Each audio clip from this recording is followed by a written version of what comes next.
আসসালামু আলাইকুম ওয়া রাহমাতুল্লাহি ওয়া বারাকাতুহু। প্রিয় দর্শক, সুহেল তাজ, তাজউদ্দিনের ছেলে সুহেল তাজ, এই তাজউদ্দিনকে নিয়ে ছিল অনেক ধরনের জল্পনা কল্পনা।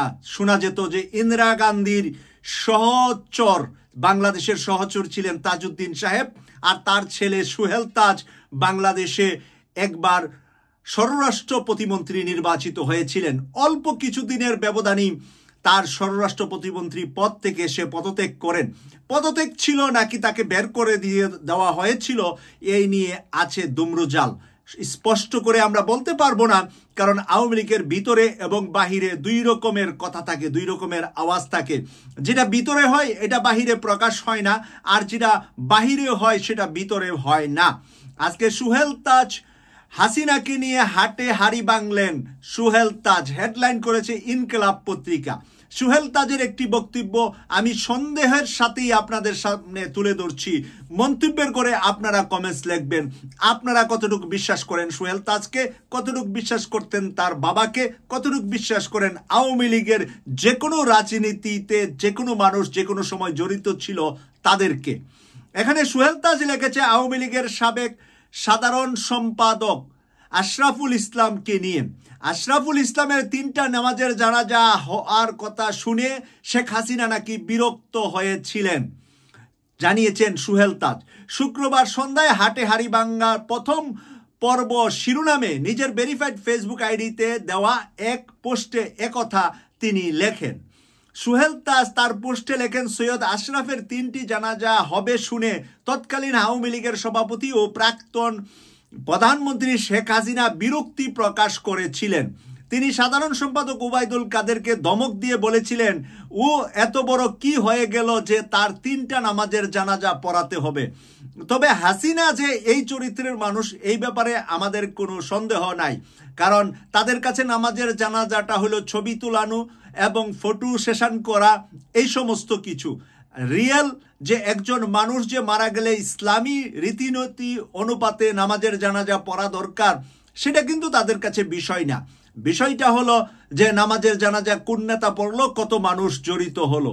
কিন্তু সেখানে ওবায়দুল কাদের আমতা আমতা করে বলছে নেতা কর্মীদের দাবি, তাই 3টা নামাজের জানাজা না করলে নেতাকর্মীর কাছে উনি খুব পপুলার, তাই আমাদের অসুবিধা হবে। সে কারণে 3টা নামাজের জানাজার ব্যবস্থা করা হয়েছে। ওবায়দুল কাদের নাকি সেখানে সেই উত্তরটা দিয়েছিলেন শেখ হাসিনাকে। আজকে সুহেল তাজ আমাদেরকে জানালেন। সুহেল তাজ বলেন, আপনারা যারা আশরাফ ভাইকে শাপলা চত্বর নিয়ে দোষারোপ করেন তারা সঠিক নয়। তিনি হয়তো কিছু কথা বলে থাকতে পারেন, কিন্তু সব সিদ্ধান্ত একেবারে উপর থেকে আসতো। এখন শাপলা চত্বর থেকে আশরাফ সাহেবকে বাঁচানোর জন্য সুহেল তাজ এই কথা বলছেন যে আশরাফ সাহেবের কোনো দোষ ছিল না। যদিও আশরাফ সাহেব কথাবার্তা বলেছেন, কিন্তু মূল পারমিশন অর্ডার উপর থেকে আসতো, মানে শেখ হাসিনা যেটা অর্ডার করতেন সেটাই তাদের পালন করা লাগতো। এটাই উনি বোঝানোর চেষ্টা করছে। এরপরেও কি শাক দিয়ে কই মাছ ঢাকা যাবে? সুহেল তাজ যতই চেষ্টা করুক, আওয়ামী লীগের কোনো নেতা কর্মী শাপলা চত্বরের ঘটনায় সেদিন যারা এমপি মন্ত্রী আওয়ামী লীগের পদে ছিলেন, সিনিয়র পদে ছিলেন, ঢাকা মহানগরীর পদে ছিলেন, ঢাকা মহানগরীর পুলিশ কমিশনার, র্যাব প্রধান, পুলিশ প্রধান, তারা বিডিআর প্রধান, কেউ কিন্তু বাদ পড়ার সুযোগ নাই। পোস্টের শেষে লিখেছে, সুহেল তাজ লিখলেন, আওয়ামী লীগের ব্রেইন ওয়াশ, নষ্ট পচা নীতি বা আদর্শ বিচ্যুত লুটেরা, খুনি, হত্যা, গুম, নির্যাতনকারীদের সমর্থক সকলকে বলবো অনতিবিলম্বে আমার এই ফেসবুক পেজটি আনফলো করেন। আর অনুরোধ থাকবে নিজের বিবেককে জাগিয়ে আত্মশুদ্ধি এবং আত্মসমালোচনা করে অনুশোচনা করার জন্য।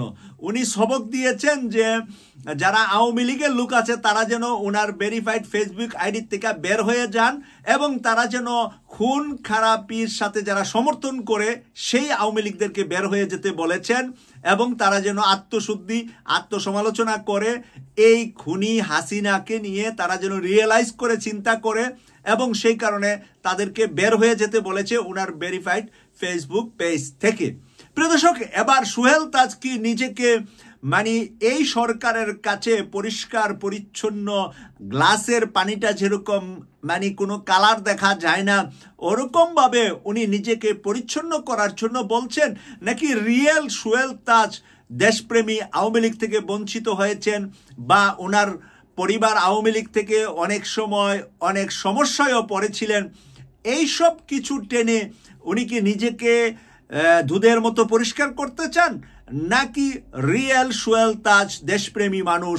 আপনারা যারা প্রিয় দর্শক আছেন KTV 24 যারা সবসময় দেখেন, তাদের কাছে অনুরোধ রাখবো আপনারা কমেন্টস করে সোহেল তাজের চরিত্র, সোহেল তাজের বৈশিষ্ট্য, সোহেল তাজ সম্পর্কে যা তথ্য আছে আপনারা কমেন্টস করে লিখবেন।